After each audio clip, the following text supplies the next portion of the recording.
Hi, this is Emma Krasansky in collaboration with Dr. Christopher Steele in order to present Health Equity Teachers module on food insecurity and health.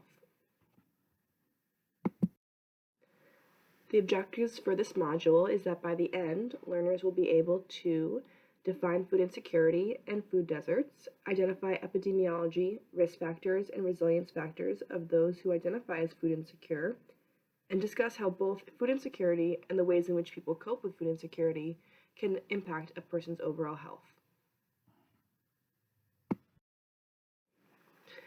We'll begin by defining food insecurity. Food insecurity is when the availability of nutritionally adequate and safe foods, or the ability to acquire acceptable foods in socially acceptable ways, is limited or uncertain. In short, it's when a patient is unable to access or purchase the foods they need for a nutritious diet. And based on statistics, it's clear that food security is a big problem in the United States, as in 2016, 12.7% of the US population had experienced food insecurity. That's 1 in 8 households.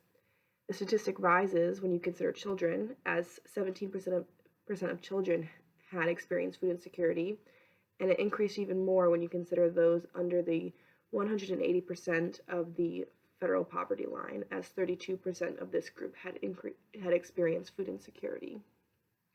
Those statistics give way to a little bit of the risk factors that we'll discuss later with food insecurity. But in general, the takeaway message is this is a problem that clinicians should know about, be able to address, and help their patients as it does impact health, which we'll get into. Before getting into the details of how food insecurity impacts someone's health, it's important to know some general aspects and characteristics of food insecurity. The first being that it's a spectrum. So not every patient or individual who experiences food insecurity experiences it the same way. There are people who are fully food secure, which we call high food secure. And then as food security decreases and becomes more and the insecurity becomes more severe, they move down into food secure, low food secure, and very low food secure. So the definition of low food secure is when an individual has a food insecurity that forces them to compromise the quality of their food in order to maintain the quantity of calories that they're putting into their body. And very low food secure is when food insecurity severity increases even more, so that the individual can no longer maintain quantity, even with reduced quality, and the quantity of their food decreases as well. And so knowing that food insecurity is a spectrum and it's experienced differently by every single individual, you should take an individualistic approach to your patients when it comes to food insecurity, asking them questions about their lifestyle, their eating habits, their financial security, so that you get a better idea of what food insecurity or security looks like to them. Another important quality of food insecurity is that it does not need to be a constant condition. Actually, it's commonly cyclic and episodic. So just to be a food insecure, you don't have to be constantly unable to buy food. You don't need to be constantly starving. A food insecure person can be insecure for a couple days at a time, a couple months at a time. A typical food insecure household in the United States experiences food scarcity during 7 months of the year, with each episode lasting a few days. So that's another quality that you should be aware of when talking to your patients about it. You should be on the lookout with everyone, not just someone who reports long periods of starvation or being without food. A term that's related to food insecurity, but is a little bit more specific, is a food desert. And by definition, a food desert is a census tract with a substantial share of residents who live in a low-income area that have low levels of access to a grocery store or a healthy, affordable food retail outlet. In short, this means that it's an area in which people do not have regular access to somewhere where they can buy nutritious food. And in 2010, it was estimated that 30 million people in the United States lived in these types of areas, making the concept and being aware of them very important for everyone, but especially healthcare providers. What's important to know and be able to distinguish is that food desert, while related to food insecurity, and while food desert can cause food insecurity, it is not the only cause of food insecurity. And we'll get into the other causes on the following slide. So some of the major risk factors for food insecurity, meaning that these things increase individuals' risk for food insecurity, are listed here. A big looming one is, and more commonly thought of one, is lack of money. And this lack of money can be due to an individual having a low income. It can be due to having unforeseen expenditures, like your car needs a repair, your house got damaged, and you have to spend more this month than you thought you would. It can also be caused due to an increase in usual expenditures due to certain circumstances. An example of this would be a family having to start paying a larger oil bill once winter rolls around and they have to heat their house. It can also, another risk factor that's related to financials is an event that stresses the household budget. So a loss of employment, addition of a household member, whether that's having another child or taking in a family member to live with you, or a grandparent begins living with you, as well as reduced access to federal nutrition benefits. And the other financial related risk factor is financial obligations that drain money. And a pretty prevalent example of this is seen in immigrants who, when they move to the United States and start working, they send some of the money home to their family back in their country of origin. Again, pulling from the budget that could potentially be buying nutritious food. Other big risk factors besides more glaring financial ones is having children, more mouths to feed in the house. Being a single parent household even exacerbates that even more, rather than being two parents with two incomes for those children. And another huge risk factor for food insecurity that's very interesting is mental illness. And it's interesting because mental illness's relationship with food insecurity is bidirectional, meaning that mental illness can be a risk factor for food insecurity, and food insecurity can also be a risk factor for mental illness, as mental illness can impact an individual's cognitive function, executive function, which can alter or impact their financial abilities and skills to properly budget for food, as well as food insecurity and lack of nutritious food being brought into their bodies can predispose an individual for developing a mental illness. So that's important to note. Tobacco use, as well as other substance use, can also be a risk factor for food insecurity, as that's another drain for the household or individual's budget, more money going towards tobacco, cigarettes, drugs, rather than going towards food. And lastly, a very notable risk factor for food insecurity is chronic illness.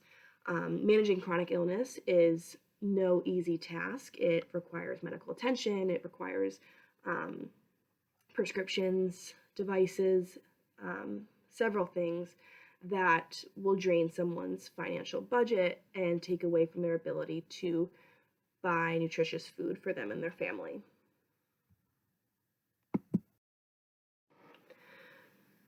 Now, I just rattled off a lot of risk factors for food insecurity, but there are some resilience factors that can protect someone from food insecurity as well. One of them being the individual or families enrolled in federally funded nutritional programs like SNAP. Another one is that there are local community resources that allow for food assistance, so not federal, but on the local level, there could be food pantries, food banks, farmers markets, local resources that the family can use to reduce the severity or prevent food insecurity. Two other resilience factors against food insecurity are having financial skills, which can help you better budget for your food or be more savvy with couponing or saving things in order to provide more nutritious food on a lower budget. And then having cooking skills can also be protective against food insecurity.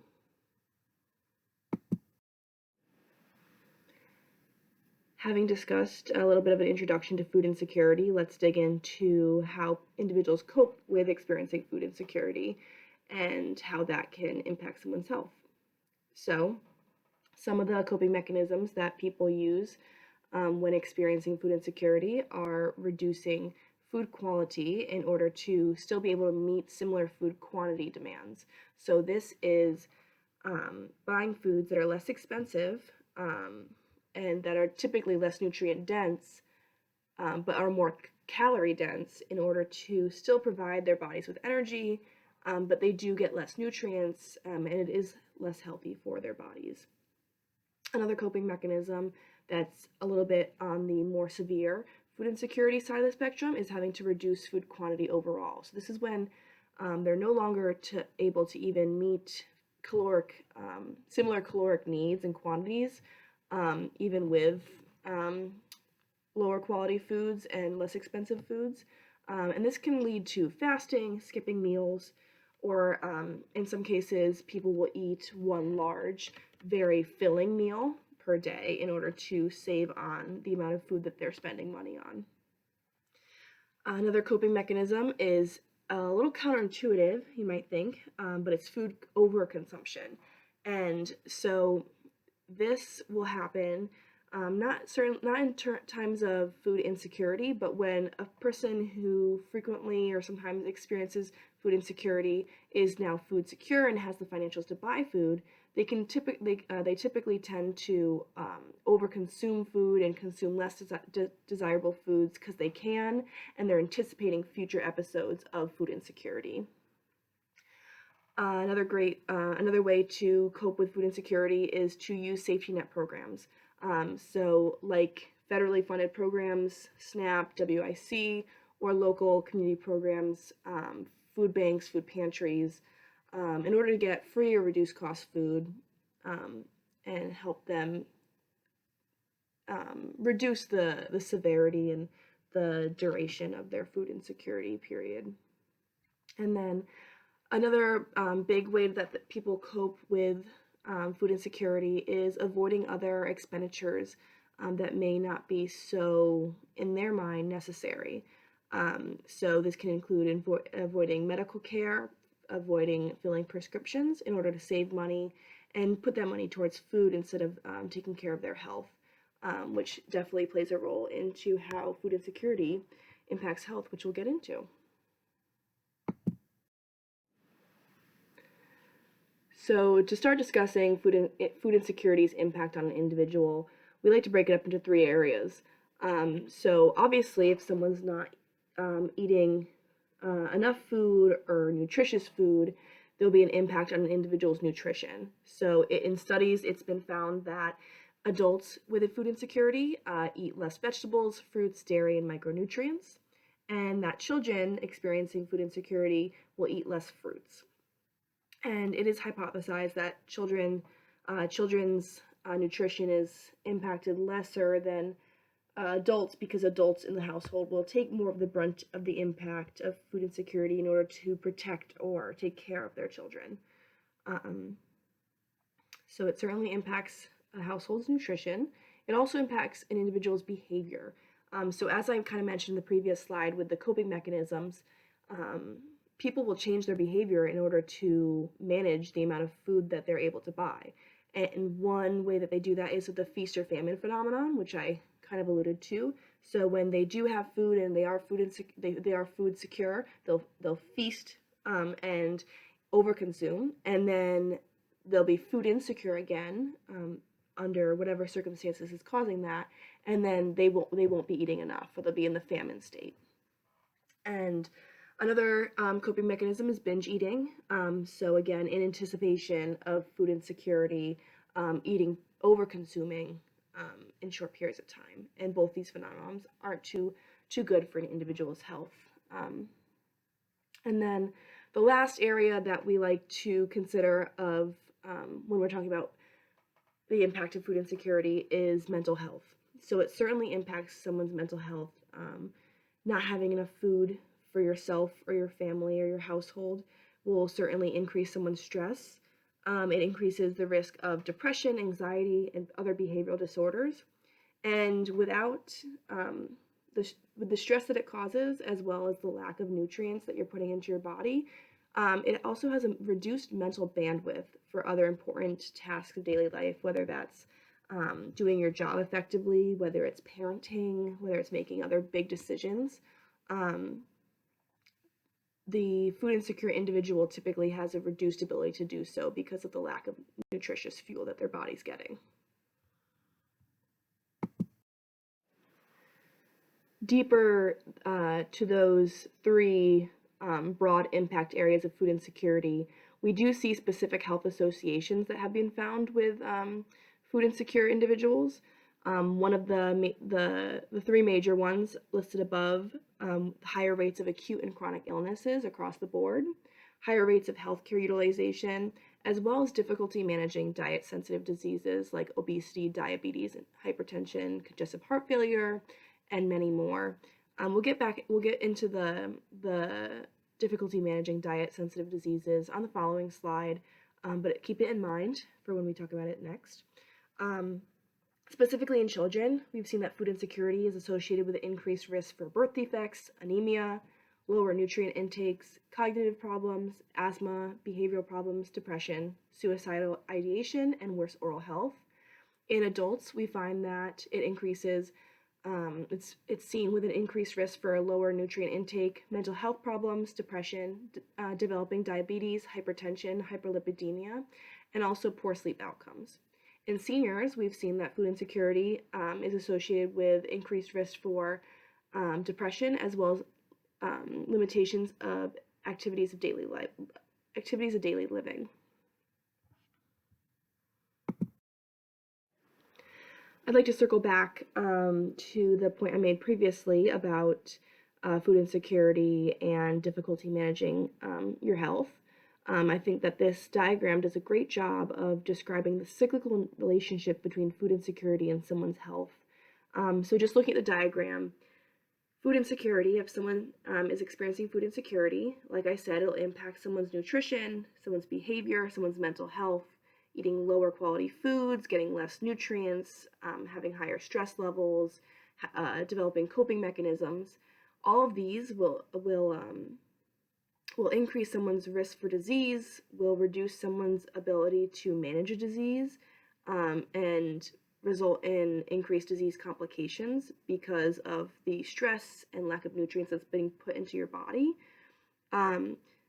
This impact on your health will then lead to increased healthcare expenses, increased healthcare utilization, and potentially being disabled or not being able to work as much because of your health. Which then worsens the financial demands that you and your household are experiencing. You're spending more money on healthcare, and you still don't have money to spend on food. So it's exacerbating the food insecurity that is causing or amplifying the health problems that this individual would be having. So it is cyclical. And I think that this cycle is very important for clinicians to consider when they're seeing a patient for any health problem, but specifically for chronic diseases, because if you as the clinician aren't taking food security or insecurity into consideration when you're treating this patient, you could be missing a huge thing that's contributing to this person's disease. And so I think it's important that clinicians take a step back from the medical problem and also assess the patient's food security and other social needs when treating them, because food insecurity should be involved in the treatment plan for a food insecure patient. A great clinical example for this cycle and how clinicians can approach this is diabetes. So diabetes, you have a patient that has a problem processing the carbohydrates and input that we put into their bodies with food. And so you give them a bunch of counseling and recommendations for food. Eat whole grains, eat less starchy foods, more fruit and vegetables, less processed foods. Um, but you might not take into consideration the patient's ability to buy those probably more expensive food that you're recommending for them. So they don't comply with your treatment plan because they can't financially. Their diabetes worsens, their health worsens, and they're still food insecure because they're still paying, or they're still having higher healthcare expenditures for the diabetes that isn't improving. So if this clinician takes a step back and while talking about their diabetes also gets to know their ability to comply with the food recommendations and an ability to buy these foods, then the clinician can support the patient not only medically but holistically in order to help them become more food secure and more able to fight the diabetes that they're also trying to manage. So that's just a clinical example. We'll get into how to identify and how to address food insecurity to break this cycle in a following PowerPoint. So thanks for listening, and I'll see you in the next PowerPoint.